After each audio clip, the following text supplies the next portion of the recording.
안녕하세요, 여러분. 제 이야기를 시작하겠습니다. 안녕하세요. 평범하게 살고 있는 아줌마입니다. 오늘같이 우울한 날이면 생각나는 한 사람이 있습니다. 참 저에겐 생명의 은인 같은 사람이었죠. 배움이 짧아 사연을 잘 쓰진 못하겠지만 제 이야기를 해보려 합니다. 참 재수 온붙은 인생이었습니다. 살면서 한 번도 행복했던 적이 없었어요. 공부 잘하는 언니와 오빠만 신경 써줬던 부모님, 자기들보다 부족한 동생을 놀리고 괴롭히던 형제자매. 저는 그 집안에서 유일한 외톨이였습니다. 언젠가는 너무 서럽고 힘들어서 날 주워온 게 아닌가 싶었던 적도 있습니다. 그래서 울면서 엄마한테 물어보니 얘도 참 웃기지도 않는 소리를 하네. 우리가 주워왔으면 너 같은 걸 주워왔겠니? 하면서 한 번 더 독서를 해대는 통에 저는 그날 밤 잠도 자지 못하고 새벽이 올 때까지 엉엉 울었던 기억이 납니다. 나중에 들어보니까 엄마와 아빠는 딱 오빠와 언니까지만 낳으려고 했던 모양이에요. 그런데 아빠가 정관수술을 하기 전에 어쩌다 보니 제가 생기게 되었고 낙태까지 생각을 해보았으나 엄마의 건강상 낙태를 하게 되면 출산보다도 위험할 수 있다고 해서 울며 겨자 먹기로 태어난 게 저였다고 합니다. 그런데 솔직히 제가 여기서 무슨 잘못이 있나요? 잘못이 있다면 그냥 이런 집안의 자식으로 태어난 것뿐이겠죠. 저도 당연히 부모님에게 사랑받고 싶었습니다. 그래서 어릴 때는 공부도 열심히 하고 그림도 열심히 그리고 선생님에게 칭찬을 받으면 꼭 그걸 집에 가져가서 부모님에게 엄마, 아빠, 나 이거 칭찬받았어요. 하면서 자랑하고는 했습니다. 하지만 부모님은 제가 뭘 자랑하든 전혀 신경 쓰지 않으셨죠. 엄마 바쁘니까 그거 치워라. 계속된 거부는 제 마음의 문을 닫게 했고 저를 소극적으로 만들었습니다. 제가 기억하는 아주 어린 시절에는 그래도 제법 활발하고 말도 많은 편이었는데 언젠가부터 저는 급속도로 말수도 줄어들고 누군가와 눈을 마주치는 것조차 어려워하는 사람이 되었습니다. 그런 성격의 친구라고 있을 리가요. 학창시절에 누구나 친구 한 명쯤은 가지고 있는데 저는 그 어디에도 속하지 못하고 늘 외롭게 지냈습니다. 급식도 언제나 혼자 앉아서 먹고 등하교도 혼자 하고 다른 애들은 학교 끝나고 친구들이랑 떡볶이 먹는다, 돈가스 먹는다 이러면서 놀러 다니는데 저는 언제나 그것을 멀리서 보며 부러워할 수밖에 없었습니다. 친구가 있었으면 해서 어떻게든 말을 걸어보려 했으나 어쩐지 말을 걸면 부모님이 저한테 그랬던 것처럼 귀찮아하고 싫어하는 반응이 올 것만 같아 두려워서 말도 걸지 못했습니다. 그래도 중학교까지는 그냥 친구가 없이 외로운 정도로만 그칠 수 있었지만 고등학교 가서는 이런 저를 따돌리는 애들이 생기기 시작했어요. 반 행사에 관한 전달 사항을 저만 전달받지 못하는 일부터 시작해서 제가 걸어가면 발을 걸어서 넘어지게 만든다거나 어쩌다 짝이라도 바꾸어서 저랑 짝이 된 애는 대놓고 인상을 찌푸리면서 다른 친구들과 다 들리게 제 욕을 하는 일도 부지기수였습니다. 누군가는 제가 다른 사람과 친해지려고 노력하지 않아서 그런 거라고 말씀하실 수 있겠지만 제가 아무리 먼저 누군가한테 말을 걸 용기가 없었다고 해도 왕따를 당할 만큼 잘못한 건 아니라고 생각합니다. 참다 담임 선생님한테 이야기를 했고 다행히 담임 선생님이 좋은 분이셨기 때문에 저를 도와주겠다고 하시면서 반 아이들을 한번 크게 혼내셨어요. 그 덕분인지 그전처럼 대놓고 따돌림이 있진 않았습니다. 하지만 그렇다고 해서 여자애들과 어울리지 못했던 제가 친구가 생긴다거나 하는 변화는 없었죠. 오히려 대부분의 반 아이들은 왕따를 당하는 사실을 잃은 저를 무척이나 싫어하는 것 같았습니다. 걔는 할 줄 아는 게 이러는 거밖에 없나 봐. 친구 없는 애들은 왜 없는지 알겠다니까. 그리고 솔직히 그렇게 음침하게 다니는 게 잘못 아니야? 언젠가 그런 뒷담화도 들어본 적이 있었습니다. 보통 이런 악순환의 고리를 끊기 위해서는 결국 어느 정도는 제가 먼저 나서야 한다는 걸 알았지만 당시에 저는 그냥 하루하루 학교를 다니는 것조차 너무 힘들었기 때문에 제가 갑자기 마음을 바꿔먹고 친구들에게 다가갈 용기는 없었습니다. 이미 반 안에서 눈의 가시가 된 상황에서 제가 이제 와서 노력을 해봤자 별다른 소용도 없을 것 같았죠. 그냥 빨리 시간이 흐르고 흘러서 졸업을 해서는 성인이 되기를 바랄 뿐이었습니다. 고등학교 졸업식 날, 다른 친구들은 친한 친구들과 사진도 찍고 부모님한테 꽃다발을 받으며 활짝 웃었지만 저에겐 아무도 없었습니다. 하지만 저는 무엇보다도 제가 고등학교를 졸업해서 이제 그 누구도 만나지 않을 수 있다는 점이 너무 행복했습니다. 학교는 제게 지옥이었고 제 편이 되어주는 사람은 아무도 없었으니까요. 그나마 제일 친절하게 대해줬던 고등학교 1학년 시절의 담임선생님의 축하를 마지막으로 저는 당당히 사회에 나올 수 있게 되었습니다. 그리고 동시에 집에서도 뛰쳐나왔죠. 무일푼으로 집도 대책도 없이 당연히 힘들었습니다. 하지만 어렸을 때부터 성인이 되면 무조건 바로 집을 나오겠다고 생각하고 있었고 집에 있어봤자 저를 차별하는 부모님과 제가 없어지기를 바라는 형제자매밖에 없었기에 차라리 길에서 먹고 자더라도 저에게는 가족이 없는 환경이 더욱더 천국이었습니다. 그나마 쥐꼬리만 채주던 용돈을 모아둔 것으로 끼니를 최대한 아껴서 해결하고 바로 아무 가게나 두드려서 알바 자리 있냐고 물었습니다. 자존감도 낮고 사람 대하는 것도 어려워하는 저로서는 정말 필사적인 몸부림이었습니다. 수십 군데도 넘는 가게에서 거절을 당해서 어떻게 해야 하나 고민하는 와중에 마지막으로 들렀던 가게가 있었습니다. 저녁 장사를 하는 포차였는데 다행히 그곳에서 3시간이나마 아르바이트를 할 수 있게 되었죠. 일이 쉬웠던 것은 아니었습니다. 계속해서 사람들을 마주하고 대화를 해야 되기 때문에 어떤 면에서는 정말 어려운 일이었지만 먹고 살려다 보니 어떻게든 그 시간을 견디게 되더라고요. 그리고 강제로라도 누군가와 대화를 하고 그러다 보니까 오히려 옛날보다는 조금 더 사람을 대하는 것이 아주 힘겹거나 두렵지만은 않았습니다. 한창 심했을 때는 누군가랑 말 한마디 하는 것 자체가 너무 긴장이 돼서 정말 속에서 토악질이 치밀 정도였으니까요. 게다가 그 알바를 하면서 저는 지금의 남편도 만나게 되었습니다. 남편이 먼저 적극적으로 대시를 한 끝에 연애를 하게 되었죠.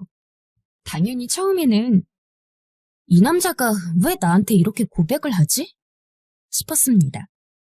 맨날 예쁘다고 해주고 맨날 귀엽다고 해주고 그런 칭찬은 부모님에게도 받아본 적이 없었기에 솔직히 의심부터 하게 되더라고요. 자존감이 낮아서였을 겁니다. 나보다 더 좋은 여자 충분히 만날 수 있는 사람이 왜 나한테 자꾸 이러지? 거절도 여러 번 했고 피해 다니기도 여러 번 피해 다녔습니다. 하지만 남편은 제가 피할 때는 군말 없이 자리를 비켜주면서도 어느 정도 시간이 지나서 제가 괜찮아졌을 거라고 판단이 되면 꼭 다시 돌아와서는 계속해서 사귀어달라, 연애해달라고 이야기했습니다. 저는 연애를 해본 적도 없고 앞으로도 연애할 생각은 없어요. 사람을 만나는 게 많이 무섭고 솔직히 지금 저한테 왜 이렇게까지 매달리시는지 전 모르겠거든요. 그쪽이 진심이라면 그냥 다른 더 좋은 사람 만났으면 좋겠어요. 그러나 거절하면 거절할수록 더욱 불타는 건지 뭔지 남편은 저를 포기하지 않았고 결국 그냥 조금 사귀면 알아서 나가 떨어지겠거니 싶어서 결국 전 남편과 연애를 하게 되었습니다. 하지만 남편과의 연애는 제 상상 그 이상이었죠. 남편은 조금 우유부단하지만 그래도 다정한 사람이었고 제대로 된 사랑을 받지 못했던 저에게 진짜 사랑이 뭔지를 알려준 유일한 사람이었습니다. 평생 저를 홀대한 부모님 밑에서 자랐기 때문에 결혼 생각도 없었고 설사 결혼을 하더라도 절대 애를 낳지 않겠다고 다짐했던 저인데 남편은 이러한 제 생각까지도 어느 정도 바뀌게 만들어줬습니다. 한 5년 정도 사귀다 보니까 자연스럽게 그런 생각이 들더라고요. 내가 이 남자랑 결혼을 하면 어떨까? 이 남자랑 결혼을 해서 가정을 꾸리고 아이까지 있다면 어떤 기분일까? 하고요. 향후 남편이 한 프로포즈를 아무 말 없이 수락했던 것도 제 스스로가 제 자신이 그런 생각을 할 수 있는 사람이란 걸 남편이 알려줬기 때문입니다. 예, 너는 어쩜 청소하나 제대로 못하니? 하지만 결혼 후에 행복했던 일만 있었던 것은 당연히 아니었습니다. 처음 결혼 허락을 받을 때부터 시어머니는 제가 그리 탐탁치 않아 보였죠. 아니나 다를까 결혼을 하고선 남편과 분가를 했는데도 시어머니는 시도 때도 없이 찾아와서는 잔소리 아닌 잔소리를 퍼부었습니다. 이게 시집살이구나 싶더라고요. 시어머니가 뭐라고 하든 무조건 웃으면서 괜히 트집 잡힐 일 없게 잘하려고 했지만 제가 아무리 열심히 노력한다고 하더라도 시어머니가 이를 알아주지 않았습니다. 여보, 미안해. 엄마 때문에 힘들지? 남편한테 이야기를 할 수도 없었습니다. 남편은 이미 시어머니가 저에게 이렇게 시집살이를 시킨다는 걸 알고 있었지만 원체 효자이기도 하고 성격 자체가 단간이 없어서 중재를 잘 못하는 편이었거든요. 그래서 늘 시어머니가 돌아간 뒤 저와 둘이 방에 있을 때마다 자기가 미안하다며 사과를 하고 제가 힘들어하는 것을 공감해주는 게 전부였습니다.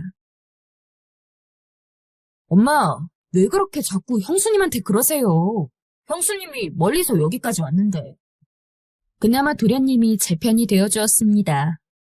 남편보다 5살이 어린 도련님은 당시 여자친구 없이 시어머니와 시아버님과 함께 살았는데 제가 명절 때나 시부모님 생신 때나 중요한 날에 시댁에 가서 시어머니에게 시집살이를 당하고 있으면 언제나 도련님이 와서는 말려주었습니다.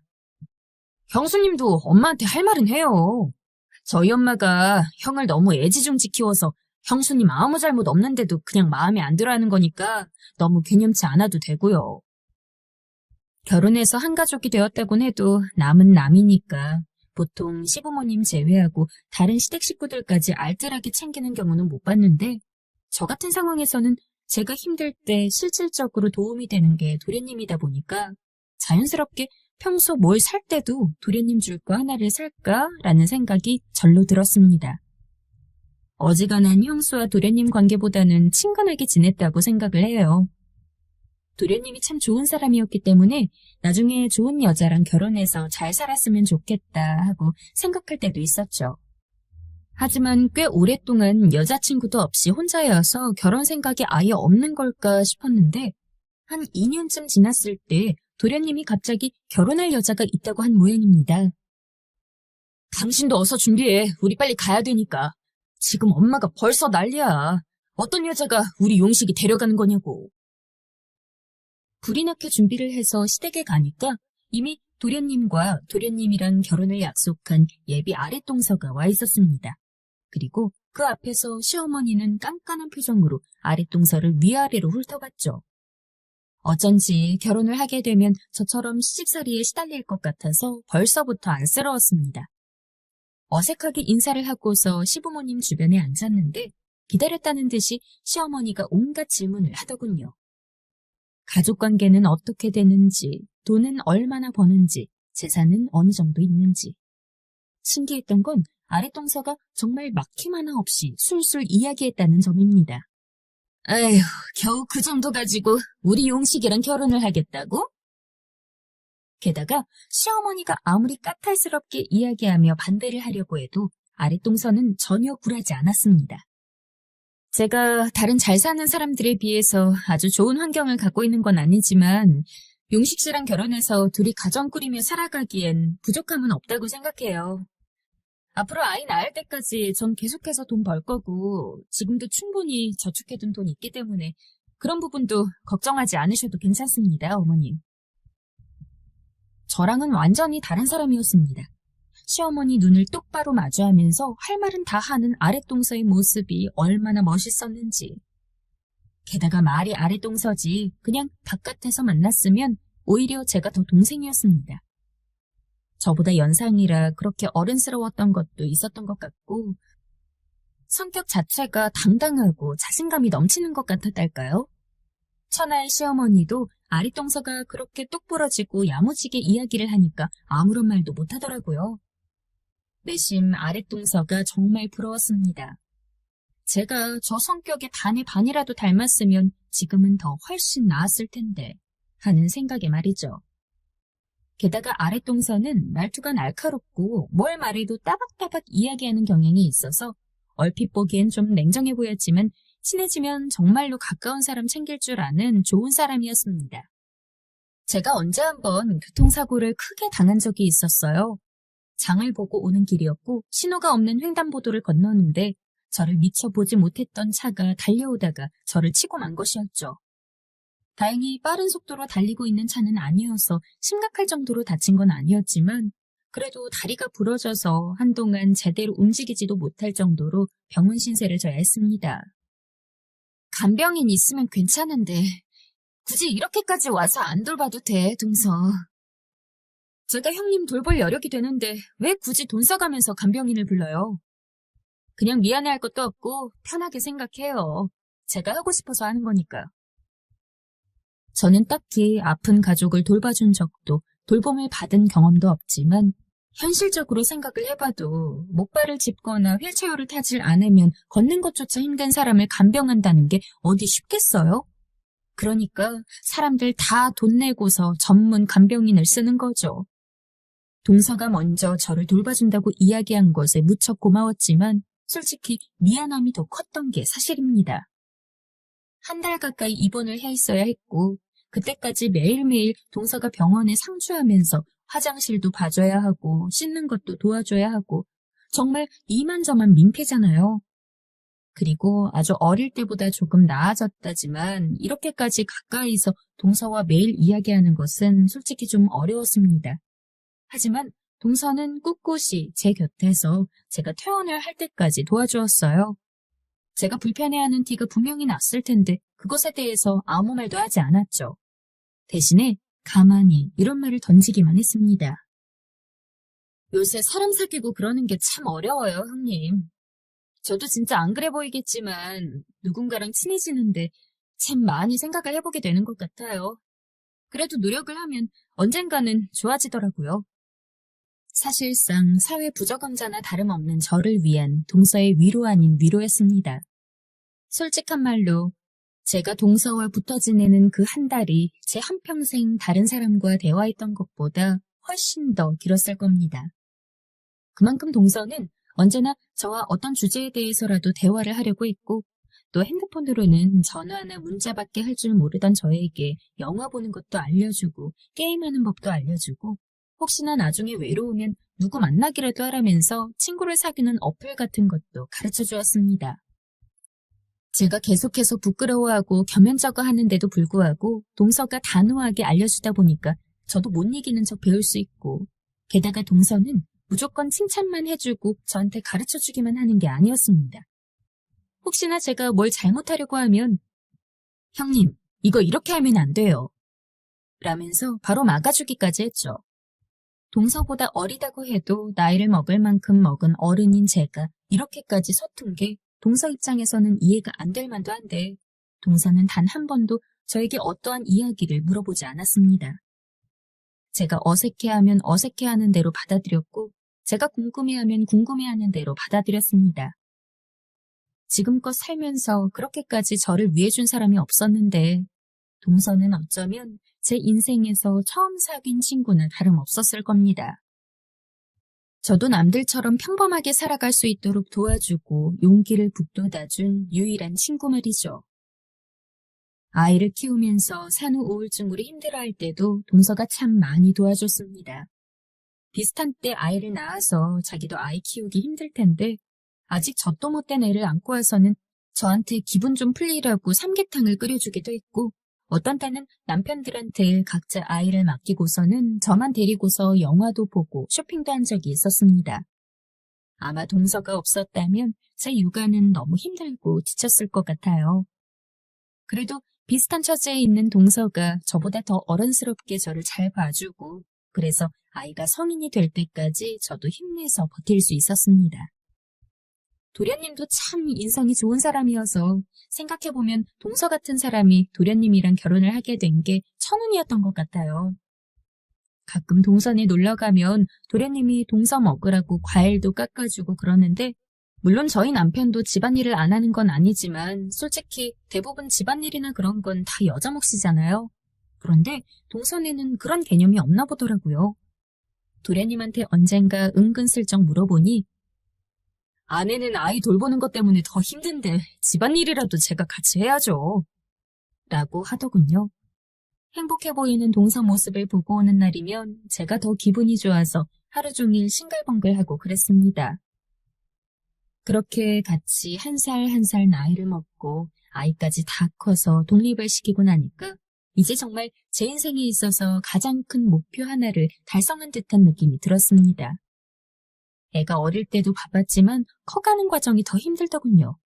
특히 대학 들어가고 그럴 땐 저도 신경 쓸 게 너무 많아서 정말 하루가 모자랐습니다. 그 때문에 당시 한 1년 정도 동서랑 제대로 얼굴을 보지도 못했죠. 동서도 그렇고 저도 그렇고 자식 때문에 너무 바빴던 날들이 많았으니까요. 동서가 보고 싶기도 했지만 시간을 내기가 도저히 어려워서 가끔 전화로 안부를 묻는 게 전부였습니다. 이제 각오해왔던 것들도 다 끝내고 나니까 문득 동서가 너무 보고 싶어졌습니다. 그래서 전화를 했죠. 동서, 우리 남편들 버리고 둘이서만 여행 다녀올까? 언젠가 동서를 만났을 때 동서가 일본 오사카에 다녀오고 싶다는 이야기를 한 적이 있었어요. 그런데 바빠서 가기 힘들다고 지나가는 말로 이야기한 적이 있었죠. 이제 서로 바쁜 것도 끝났으니 제가 호텔 값에 비행기 값 다 내면서 동서 여행이라도 시켜주고 싶었습니다. 하지만 동서가 아무 말도 안 하고 그냥 웃기만 하더라고요. 그러면서 다음에 연락 주겠다고 전화를 끊었습니다.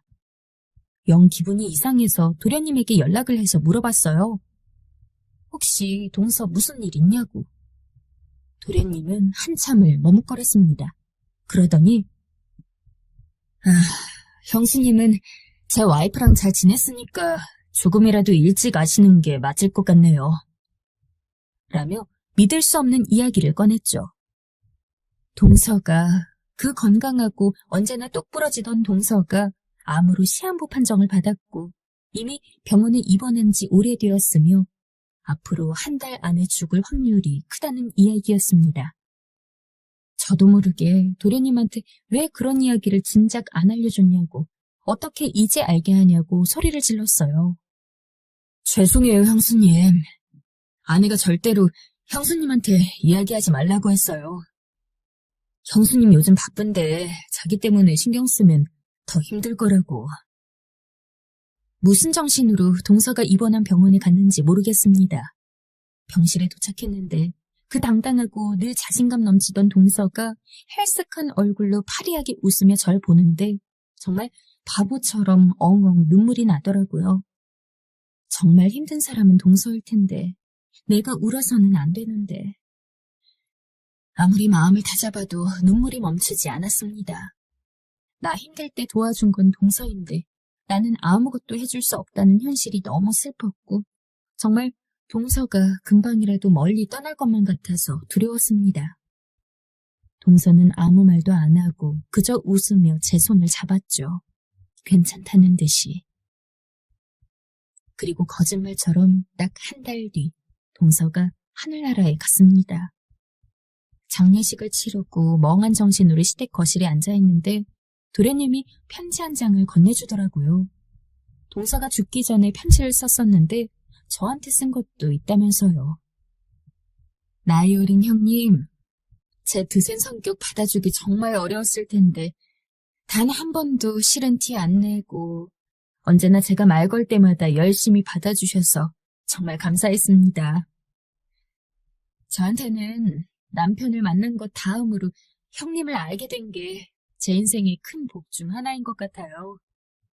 형님이 저랑 자주 어울려 주셔서 저도 애 키우면서 힘든 일상에서 벗어나서 기분도 전환하고 조금 더 건강하게 살 수 있었던 것 같아요. 이렇게 시한부 판정을 받고 나니까 왜 이렇게 형님에게 고마운 것들이 많이 떠오르는지. 이럴 줄 알았으면 평소에 고맙다고 이야기를 많이 할 걸 그랬어요. 하지만 형님은 착하니까, 그리고 똑똑하니까 굳이 제가 이야기하지 않아도 언제나 형님에게 고마운 마음 갖고 있다는 거 알고 있으리라고 믿습니다. 형님이 제 형님으로 있어주셔서 너무 좋았어요. 저도 형님에게 좋은 동서였을까요? 부디 그랬으면 좋겠습니다. 이제 얼마 뒤면 만날 수 없겠지만 그래도 가끔씩 저를 기억해 주시면 좋을 것 같아요. 형님 덕분에 그래도 즐겁게 살다 갑니다. 제 자식놈 다 커서 별로 걱정할 건 없겠지만 그래도 한 번씩만 들여다봐 주셨으면 좋겠어요. 동서가 쓴 편지를 가슴에 안고 한동안 아무 말도 못했습니다. 그리고 미친 듯이 슬픔이 밀려왔습니다. 그리고 아주 원 없이 펑펑 울었습니다. 하지만 최대한 빨리 털고 일어나려고 했습니다. 하늘에서 동서가 볼 때도 제가 자신을 잃은 슬픔 때문에 계속 힘들어하는 것보다는 툭툭 뿌리치고 일어나서 남은 제 삶을 열심히 사는 걸 더 좋아할 테니까요. 요즘같이 추운 봄이면 하늘나라에 간 동서가 참 생각이 많이 납니다. 언제나 마음 따뜻하던 우리 동서. 다음 생에는 부디 더 건강하고 이번 삶보다 조금 더 행복하게 살 수 있었으면 좋겠습니다.